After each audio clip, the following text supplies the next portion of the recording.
processes, what other departments do you guys at Crown work with on a regular basis that aren't the HR department?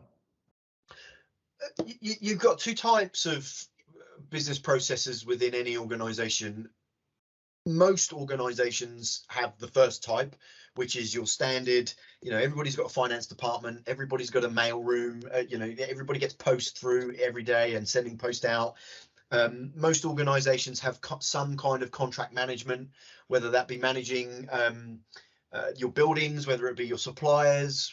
Most organizations, obviously we've spoken about HR and the finance, whether that be accounts payable or whether that be credit control. The core business functions that most organizations have is where we typically start. That's where we get the biggest bang for our bucks. As I keep saying, it's the quickest and easiest starting point for any organization. But across any vertical, there are bespoke processes that are relevant to your business or your industry. And we touch those as well, because again, the same principles of controlling and having visibility of your data and processes and people and how you engage with your customers and your suppliers, how you increase your revenue growth, how you save money, all of those things apply to those specific individual processes, whether you're a manufacturing organization, whether you're a finance business, whether you work in the public sector, they all apply. So hopefully that's answered the question, but I guess the short version is core business processes, HR, finance, mailroom, procurement. That's where we start. Doesn't have to be that way, but that's typically where we start, and then we grow beyond that point.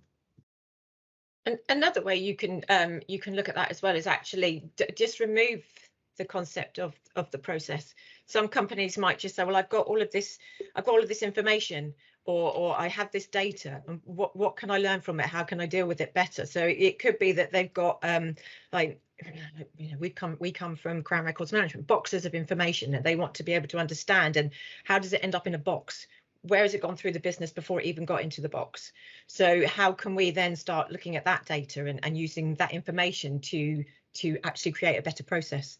So you could start at it from an information and data perspective, which I guess is a bit of a mailroom perspective as well. Anthony was saying it can be information that's come in through a mailroom or whatever, but you could take it from a data and information perspective as well and look at it. Yeah, I think the key message here, Dave, is anybody that's listening,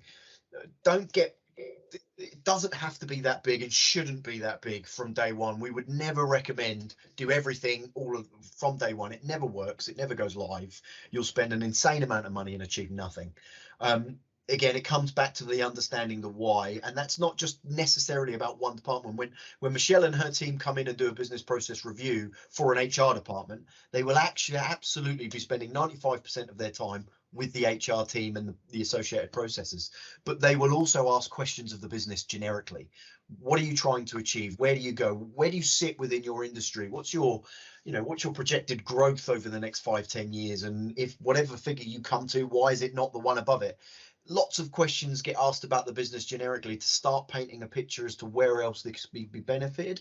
But our advice would always be start somewhere where you're going to get a really big advantage in whatever way, but know that what you're investing in can do so much more.